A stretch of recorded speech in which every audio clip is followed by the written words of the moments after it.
All right, joining me with today is Zubin, and there is a big announcement. Looks like Tadano Mac, Tadano Mac has been the largest account in the game for as long as I can remember, biggest spender, right? Yep. And this is pretty rare, right? When's the last time something this big has happened, would you say?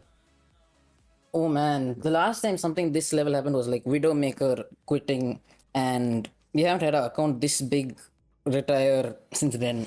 Okay. So let's just read the post real quick, and then I'll get your take on it and what it says. So there's two versions of this post. This is the actual this like his text is the one that I'm going to read.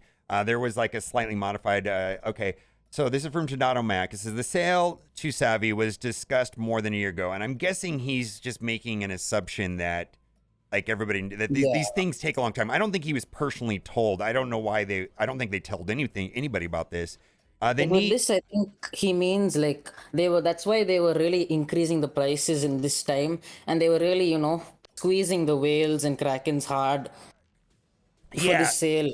I think what he's saying in hindsight, knowing that it sold to Savi, that they've been talking about this for a long time, and the reason why the things have been the way they have been is because this sale has been pending for a while. They needed to maximize their sales volume in 2022 for due diligence. Apocalypse Saga and the complex milestone system were planned for that purpose. The Apocalypse Saga and the milestone fueled a sense of competition among users, and the plan succeeded admirably. What did you think about the Apocalypse Saga in general and the way that it played out? Honestly, like I enjoyed the scourges and all of those that led into the saga, but those auction events and those leaderboards, they were honestly the most evil thing they have done in this game. Like the amount of exploitation with spenders they've done using those leaderboards and auctions leading into the saga, like I think they did well with the lower difficulty sagas where you got, the 4-star, 5-star apocalypse. Right. But the 7-star one, the huge difference, the huge gap between that, getting from that to the blue 5 one is just insane right now. Yeah. So Yeah. a lot of people have been talking about the scarcity of 17s, and I'm like, dude, that's nothing compared to Blue ISO 5. Basically, 100%. you basically get 10 characters worth of Blue ISO 5 by completing the sagas, but then there's 13 more characters, and those pieces haven't even really, they've only been in 2 sets of offers, and it was very expensive. But the only way to get those was to place well in sort of a leaderboard, which was nothing more than auction. They basically have auctioned off the last 13 characters worth of Blue ISO. It's not available anyway. Is that correct? It's insane. It's been insane, and so it's been horrifically expensive if you wanted to have a big boy apocalypse. So this is something that they said here. They only think of the players as part of a number. I think that is 100% true. 100% true. Like, they don't really care at all. Like we've talked to devs and those people, and they're fine. But I think the real board members and all, none of them really actually care at all. Yeah. It's sad. No, and largely, Scopely bought Marvel Strike Force as an investment, right? And now Savvy has bought Scopely as an investment. They only care about numbers. Like, I don't know, like anybody, all the like probably the main decision makers going forward probably don't even play the game at all, and they just want a return on their investment. I mean, it's basically like a hedge fund buying this company. Let's keep reading. Now that the sale has been decided, their problem is to calm the user's grievances so that it doesn't become a serious due diligence breach, pretending to face the user and temporarily suppress the blowout. There are many things that I want to tell you, but I can't convey them well. I think this is the last chance for the community to come together and move things forward. Now is the best time to negotiate. And in 2022, the plan that tormented all the players ended in a success. And I believe what he meant there is that it ended in a success for Scopely. Was that the way that you understood? Definitely. They got their huge payday, and we got out of there. Like this game. The only reason this game is still running, I think, is the Marvel IP. Naturally, like that's why they were able to milk so much out of us on top of everything. And yeah, They got their payday. Yeah, they created a Yeah. garbage apocalypse without facing all the players. They basically had to do two reworks to Apocalypse. They had to Yeah.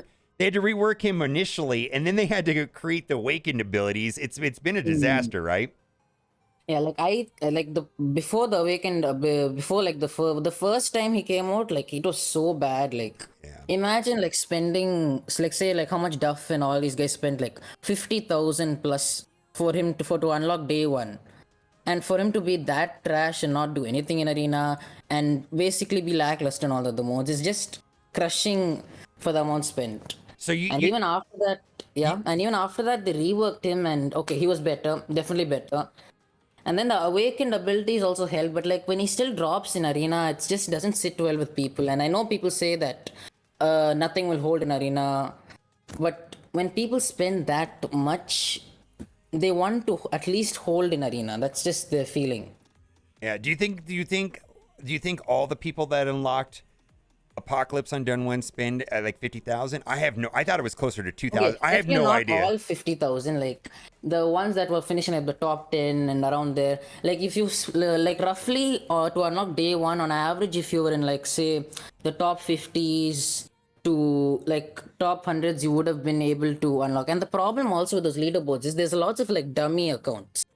Like you see all these like random level 20, level 30, purple border accounts that are just taking up space in there. So that also takes away a lot of the real, apocalypse players you would have thought would get it. So like roughly we only got like 25 to 30 day one of big apocalypse with that. Yeah, it's outrageous.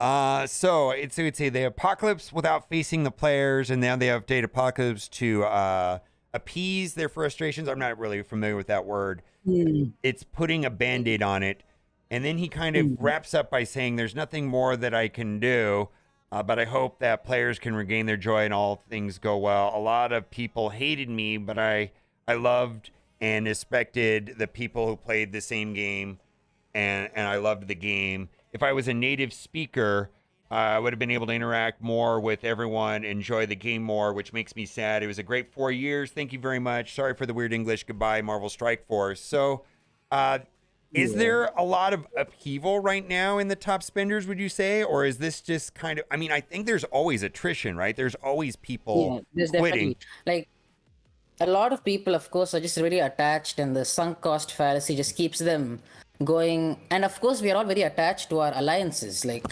I I know, know right? I'm here because like I enjoy Discord and the community so much, and that's just, the same for so many of the whales. Then that keeps them going. But yeah, the cost just going higher and higher, and these leaderboard events just constantly popping up. Literally every time one ends, they start another leaderboard event, and just so on and so on.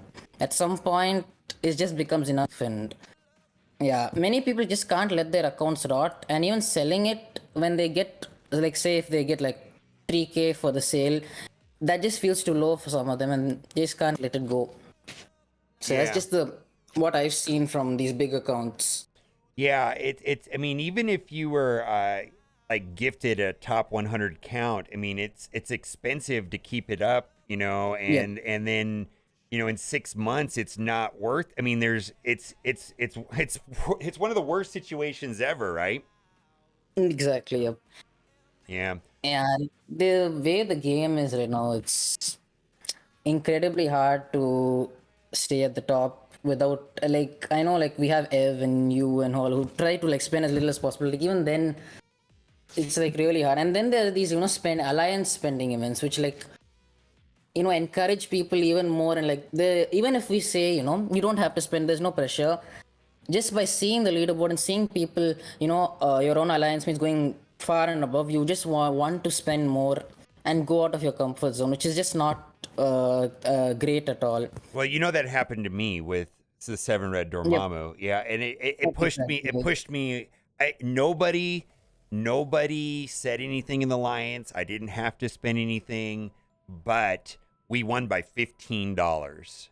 You know what I mean? Exactly. It's like, $15. And if the money that I spent, which was more than $100, if I hadn't have spent that money, you know, 23 other people would have been let down, right?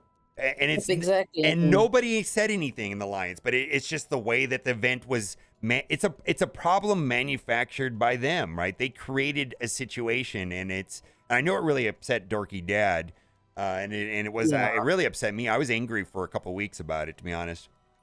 Like, I understand the event from the perspective that it lets people like Tadano and Fates in a certain lines be able to carry their lower spenders into getting a high red Domamo, which they wouldn't have been able to buy with dark promo credits otherwise. Right. So I get it from that perspective, but the spending part of it and the pressure it builds in the alliance, and if you also miss your goal, it's just crushing for everyone instead of just one person.